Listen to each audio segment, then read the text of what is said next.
No, that's not true. How many motherfuckers is out here landing gigs because they are internet celebrities? Internet. My G, you are I just get making that. Vine and YouTube videos. Nigga. You doing what the fuck? How you think all the podcasts that we listen to now with the bro, stickies and all that shit? Bro, niggas heard him speaking like he was a real blood. No, Hold on, wait but a minute, stop. listen to me. His history starts before all of this. This motherfucker popped overseas from New York.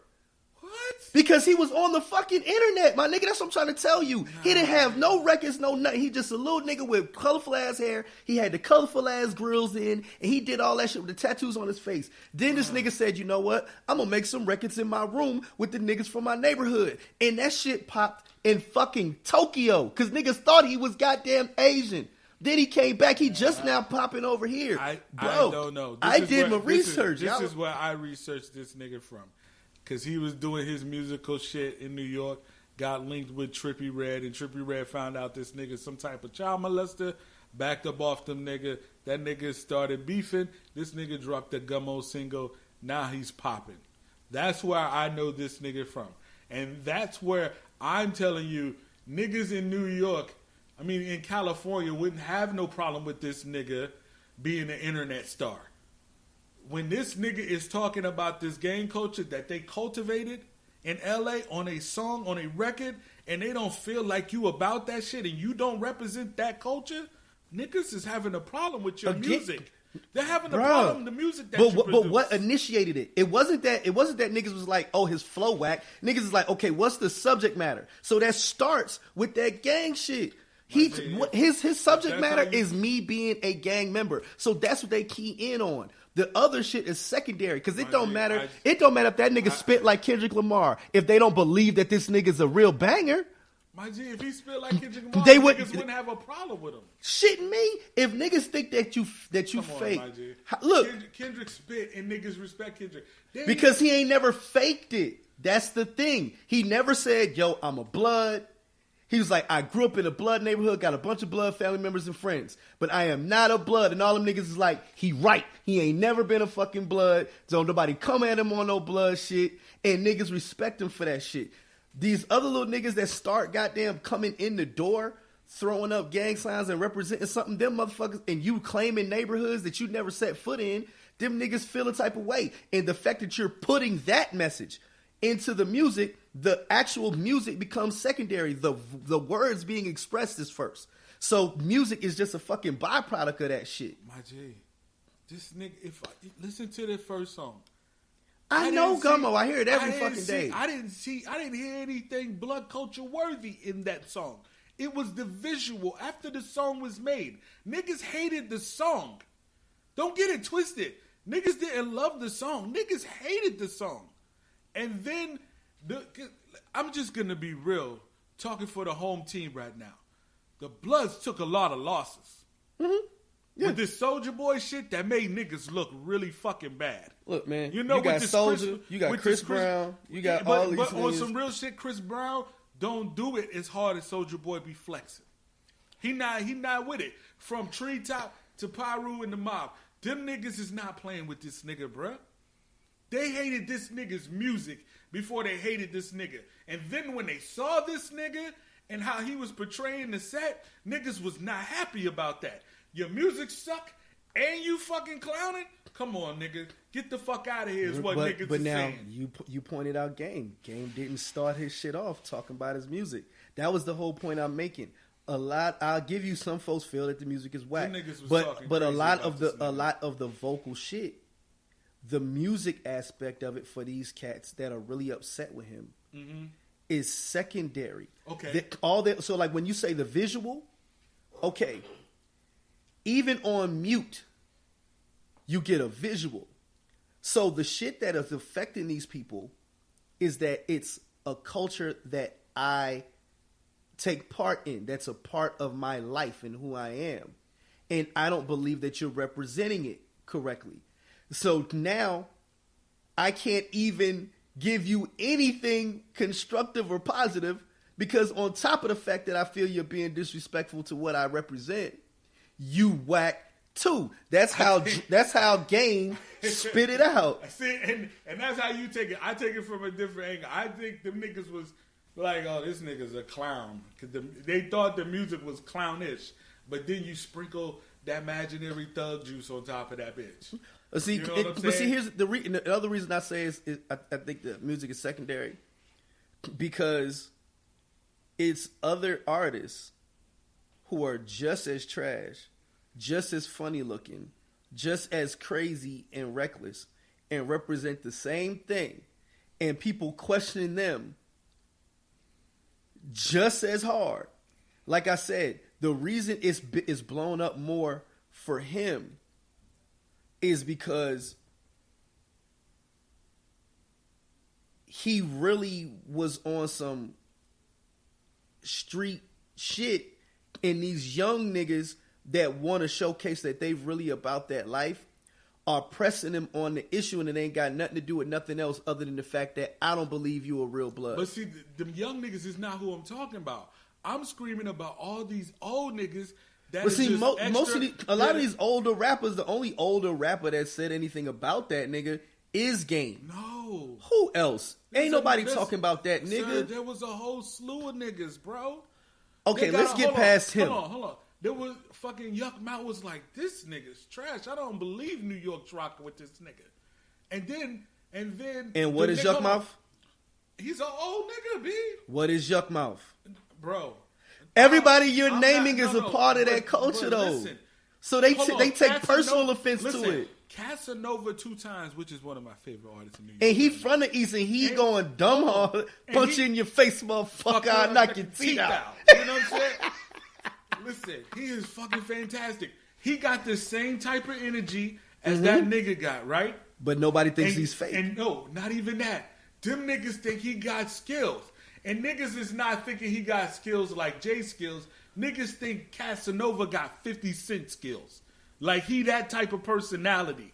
You understand what I'm saying? But nobody is checking for Gummo because this shit is whack. And niggas older him don't believe it. Common is like, I really don't know what to say about it.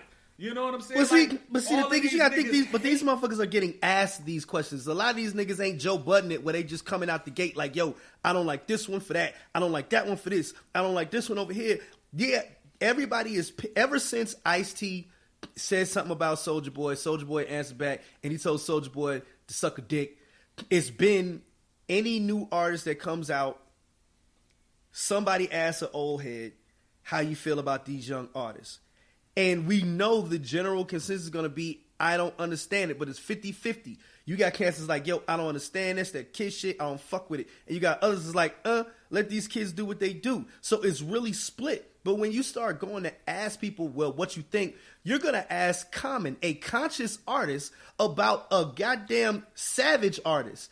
Of course he's going to be like, I don't fucking understand. Now, Common has been in the street. He could actually speak on that shit. But that's not the artistry that he portrays. I think he'd be a great judge because the music that Common used to make in Chicago transitioned into the lotto savagery that we have. So he understands that culture. So you would think he would be a proponent of going, you know what?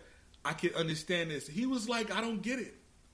Like niggas really feel he's whack, and I just don't. What I'm saying. No, saying I don't get it isn't the same thing as saying a person's whack. I get it. Hold on. This is all I'm saying. Why is there so much friction with young and old when there's a turn in hip hop? Like 2006. Because that's life, my nigga. No, hold on. 2006 was the end of a lot of whack records.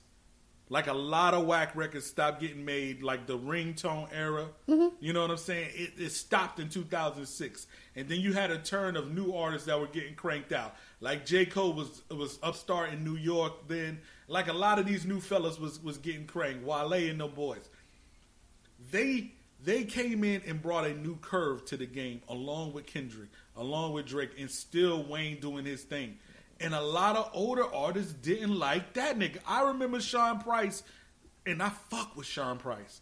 He was like, yo, Wale music is fucking trash. Like he felt that in his heart.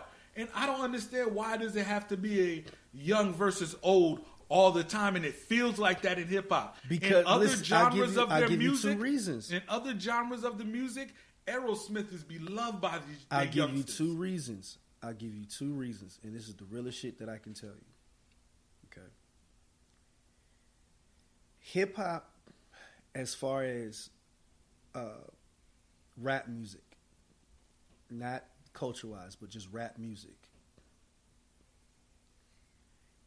was built once the original hip hop era, the original Busy Bee party record era of hip hop stopped like within the first couple years, and you really started getting like actual rappers and MCs. You start getting even before him, even with Melly Mel in them. You know what I'm saying? Because like when Melly Mel and the Furious Five them hit, The Message, like they were the only group at the time that was making records not about the party.